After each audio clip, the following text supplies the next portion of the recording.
My wife said, "Did I really say that last night?" I don't remember. After wine with her friends. I replied, "You don't remember telling me about Jake?" She went pale. I, 36 male, have been married to my wife for 8 years. 2 kids, ages 6 and 4, decent house in the suburbs that we're both on the mortgage for. I work as an electrical engineer. She works part-time as a dental hygienist. Her choice, wanted more time with the kids. For the past few months, something felt off. Nothing I could point to specifically. She was more protective of her phone, started going out with the girls more often, would come home from these wine nights a little too happy, a little too evasive about what they talked about. I'm not a jealous guy. Never have been. But I know my wife, and something was different. Last Saturday night, she went out with her friends. Came home around 11 p.m., pretty tipsy. Not falling down drunk, but definitely feeling the wine. She was giggly, affectionate, kept telling me how much she loved me. I helped her get ready for bed. She passed out almost immediately. Sunday morning I was making coffee when she came downstairs, clearly hungover. She sat at the kitchen table, held her head and said, "Ugh, did I really say that last night? I don't remember half of what I said when I got home." Now, here's the thing. She hadn't said anything unusual. Just drunk rambling about her friends, complaining about one of them being annoying, typical stuff. Nothing notable. But in that moment, I had a feeling. Call it intuition. Call it 8 years of knowing someone. Something in the way she asked. There was fear underneath it. So I took a gamble. I kept my back to her, still pouring coffee. Kept my voice completely neutral. "You don't remember telling me about the guy from your office?" Silence. I turned around. Her face had gone white. Not pink, not embarrassed. White. What did I say exactly?"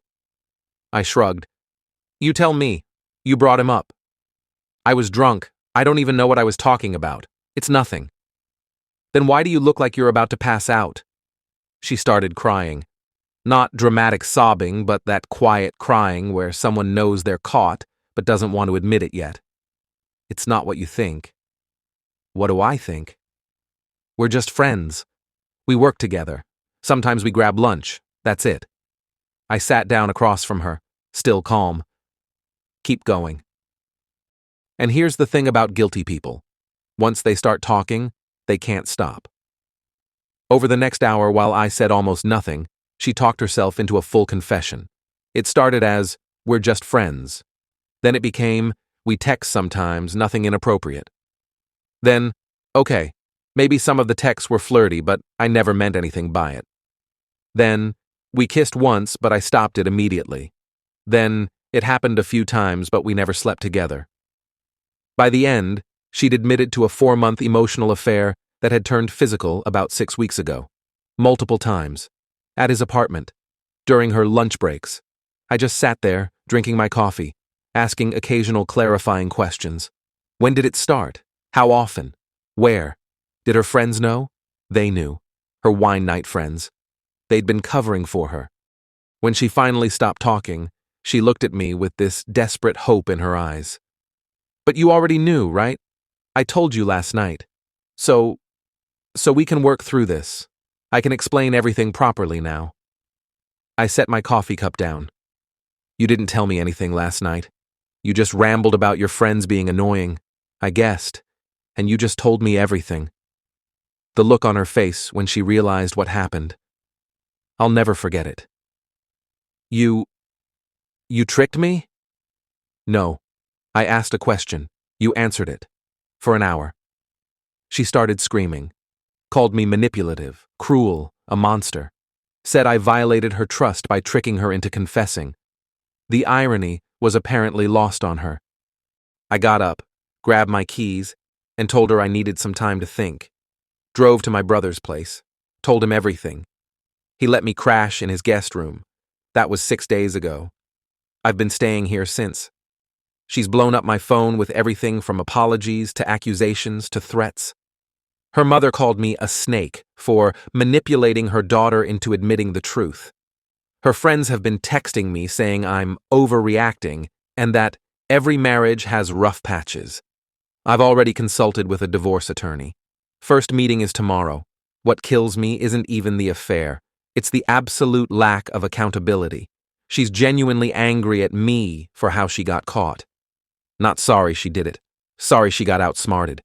8 years, 2 kids, gone because she couldn't keep it in her pants, and I asked the right question at the right time. Update 1. 1 week later. Alright, the response to my post was overwhelming. Thanks for all the support. Here's where things stand. The divorce attorney meeting went well. She's experienced, straightforward, and didn't sugarcoat anything. You're in a no-fault state, she said. The affair doesn't matter much legally for asset division. It might matter slightly for custody if you can prove she was neglecting the children or exposing them to inappropriate situations, but she cheated alone won't get you primary custody. That stung, but I appreciated the honesty. We discussed the house, we'll likely have to sell and split equity, retirement accounts, split, and custody, probably 50-50, unless something changes. I'm not trying to destroy her financially or take the kids away completely. I just want out of this marriage with my dignity and fair access to my children. I finally went home Tuesday to get more clothes and talk logistics. The conversation was something. My wife was waiting in the living room with her mother. Great, an ambush. Her mother started immediately. You need to stop this nonsense and work on your marriage. With respect, this isn't your business. It is my business when you're destroying my grandchildren's family. My wife jumped in. Baby, please. I made a mistake. One mistake. You can't throw away 8 years over one mistake. It wasn't one mistake. It was dozens of decisions over 4 months. Every text, every lie, every time you went to his apartment, every time you came home and kissed me and the kids like nothing happened. I was confused. Our marriage wasn't perfect. And your solution was to sleep with a coworker instead of talking to me. Her mother. Men don't understand emotional needs. She was lonely. You work too much. Maybe if you'd paid more attention. I work to support this family. She works part-time by choice, and her solution to feeling lonely was cheating, not marriage counseling. Counseling. My wife grabbed onto that like a lifeline. Yes, let's do counseling. I'll do whatever it takes. I don't want counseling. I want a divorce. You can't just give up. I'm not giving up. I'm accepting reality. You had an affair. You only stopped because I caught you. Not because you felt guilty, because you got caught. That's not something I can come back from. Her mother stood up. You're being cruel, vindictive. This isn't the Christian thing to do. Neither is adultery, but here we are. I grabbed my stuff and left, but not before my wife said something that showed me exactly who I was dealing with. If you divorce me, I'll make sure you never see those kids. I stopped at the door, turned around. Did you just threaten me? She backtracked immediately. That's not what I meant. I'm just saying courts favor mothers, and if you're going to be difficult. I'm recording this conversation. Have been since I walked in. Keep talking. I wasn't actually recording, but the look on her face was worth the bluff. Her mother. That's illegal. We're in a one-party consent state. Look it up. I left, drove back to my brother's, and immediately texted myself the summary of that conversation with timestamps, because now I actually do need to document everything. The attorney had warned me. Contested divorces get ugly. Document everything. Every threat, every interaction, every time she does something concerning regarding the kids. So that's what I'm doing now. Building a file, being strategic. Her affair partner, by the way? She's still texting him. My brother's wife works in the same building, different department, and she's seen them having lunch together twice since I found out. My wife apparently told him I was being dramatic, and they'd work it out. She genuinely doesn't think this is over. She thinks I'll come crawling back. She's wrong. Update 2, 3 weeks later. Things escalated. Badly. First, the good news. I've officially filed for divorce. Papers were served last Monday. My wife's reaction was not great. She called me 17 times in 2 hours, left voicemails alternating between crying and screaming. Then her mother called. Then her sister called. Then her father called. And he was actually the most reasonable, apologizing for his daughter's behavior and saying he understood why I was doing this, which apparently caused a massive family fight when word got back to my wife. But here's where she showed her true colors. Wednesday, I got a call from my HR department. Someone had made an anonymous complaint claiming I was having an affair with a coworker and it was creating a hostile work environment. The accusation was detailed enough that HR had to investigate. I knew immediately who was behind it, but proving it was another matter. The investigation took 4 days. They interviewed me, the female coworker who was supposedly involved. She was horrified. We've barely spoken beyond work stuff. And several others. They reviewed emails, schedules, building access logs, found absolutely nothing because there was nothing to find. When HR cleared me, I asked if they could tell me who made the complaint. They couldn't, anonymous system, but the timing was suspicious to everyone. My attorney documented it, added it to the file. Then came the custody manipulation. My wife started telling the kids things, not overtly alienating stuff that would be obvious. She's smarter than that. But comments like, "Daddy decided he doesn't want to live with us anymore," and "I wish Daddy still loved our family like I do."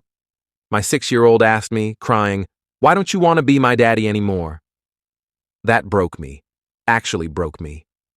I held my son and explained that I would always be his daddy, that both mommy and daddy loved him so much, and that sometimes parents had to live in different houses, but that didn't change how much we loved him. Then I documented the incident. My attorney said comments like that could be considered parental alienation, especially if they continued. The next dirty trick was more creative. My wife called the cops claiming I'd taken items from the house that belonged to her. Specifically, she said I'd taken her laptop, jewelry, and $2,000 cash. 2 officers showed up at my brother's place, very professional, just doing their job. I calmly explained the situation. Contested divorce, I'd only taken my personal belongings, and I had photos I'd taken before leaving documenting exactly what I'd removed.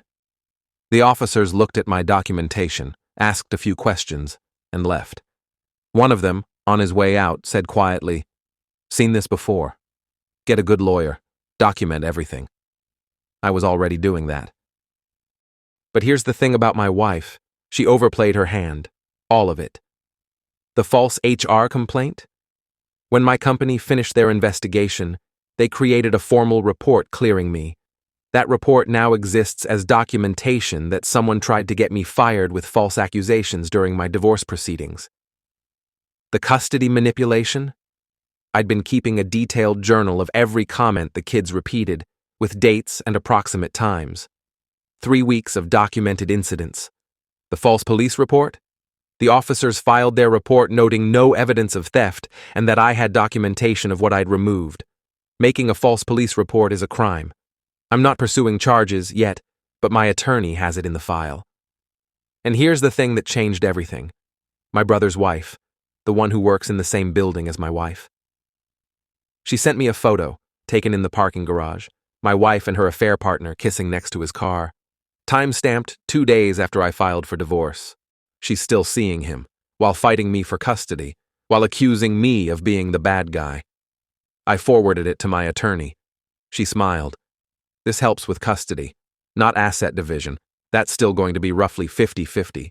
But custody, a judge seeing that she's continuing an affair while making parental alienation comments, while filing false police reports, that paints a picture. The picture is unstable and not prioritizing the children's well-being. Our first custody hearing is next week. I'm not trying to take the kids away from their mother. I'm trying to protect them from being used as weapons in her war against me. She started this fight. I'm just going to finish it. Final update, 2 months after filing. It's done. Mostly. Divorce won't be final for another few weeks, waiting period, but all major issues are resolved. Here's how it played out. The custody hearing was the turning point. My attorney is worth every penny. My wife's attorney came in swinging. I was emotionally distant. I worked too much. I'd entrapped her into confessing the affair through psychological manipulation, and I should have limited custody due to my vindictive behavior. My attorney calmly presented the documented parental alienation attempts, 12 separate incidents over 5 weeks, the false HR complaint and the report clearing me, the false police report and the officer's documentation, The photo of my wife with her affair partner, dated after filing. Text messages from my wife threatening to keep me from my kids. The judge asked my wife directly, "Are you still in contact with this individual?" Her attorney tried to object. The judge overruled. My wife admitted she'd seen him a few times, but claimed it was just to talk about work. The photograph submitted shows you kissing him in a parking garage. That was taken out of context. The judge's expression told me everything I needed to know. She'd seen this before. She wasn't impressed. The custody ruling, I got primary physical custody, 60-40 split. Kids primarily with me during school week, with her every other weekend and Wednesday evenings. She was warned that any further alienation attempts would result in a custody review. She cried. Her mother, sitting in the gallery, actually stood up and started shouting about the judge being biased. Security had to escort her out. Asset division was standard. House is being sold, equity split, retirement accounts split. Each keeps our own vehicles. I'm paying modest child support to her for the time the kids are with her, about $650 a month, which is actually less than I expected because of the custody split. No alimony. Her attorney tried for it, but given that she works, the marriage was only 8 years, and she was the one who caused the breakdown through infidelity, the judge declined to award any. My wife was furious about the child support amount. That's barely enough to cover groceries. Ma'am, the judge said, you work, you have earning capacity. This isn't meant to maintain your lifestyle, it's meant to ensure the children's needs are met when they're with you. After the hearing, her mother caught me in the parking lot. You ruined her life. She ruined her own life. I just asked a question over coffee. She chose to answer it. You manipulated her. I gave her an opportunity to tell the truth. She took it.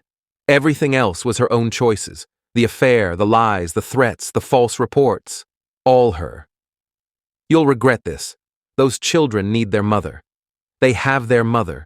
They also have a father who isn't going to be walked all over. I got in my car and drove home. My home now, I'm renting a 3-bedroom apartment close to the kids' school. It's smaller than the house, but it's mine. It's peaceful.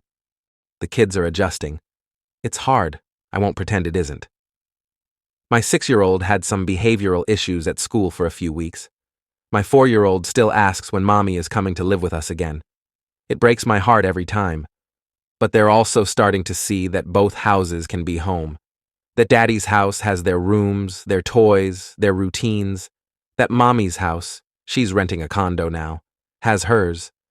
That both parents love them even if we're not together. My wife and I communicate strictly through a co-parenting app now. No texts, no calls unless it's an emergency. She's tried to bend that rule multiple times. Long messages about how I'm poisoning the kids against her. I'm not. How I'm being inflexible. I follow the custody order exactly. How she can't believe I did this to us. She did this to us. I don't respond to the manipulation attempts, just the logistics, drop-off times, permission slips, doctor's appointments. Her affair partner? They're apparently official now, together publicly. She posted about their relationship journey on social media. My brother showed me. Some of her friends supportive, some apparently dropped her. Don't care either way. Here's what I learned from all this. Trust your instincts. I knew something was wrong for months. I ignored it, made excuses, told myself I was being paranoid. I wasn't. Document everything. The moment a divorce becomes contentious, every interaction matters. Every text, every incident, every threat. I was lucky my attorney warned me early. Don't be vengeful, but don't be a pushover either. I didn't try to destroy my wife. I didn't go after her job or blast her on social media or try to turn the kids against her. But I also didn't roll over when she threatened me, lied about me, and tried to use our children as weapons. There's a difference between being vindictive and being prepared. And finally, some questions deserve to be asked. You don't remember telling me about the guy from your office? That wasn't manipulation. That was giving someone who I suspected was lying to me an opportunity to tell the truth. She chose to confirm my suspicions. Everything that happened after was consequences of her own actions. She gambled that I'd never find out. She lost. My kids still have 2 parents who love them. That's what matters most now. As for me, I'm tired. Divorce is exhausting. Emotionally, financially, logistically. I lost half my retirement savings. I'm paying child support and attorney fees that wiped out most of my savings account. I'll be rebuilding financially for years. But I'm also free.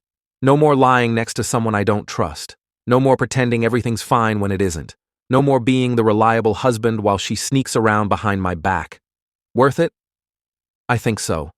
Ask me again in a year. For now, I'm just focused on being the best dad I can be and rebuilding a life that doesn't include her. To everyone in similar situations, trust your gut, protect yourself, and remember that asking questions isn't manipulation. It's just giving people the chance to tell the truth. Sometimes they take it,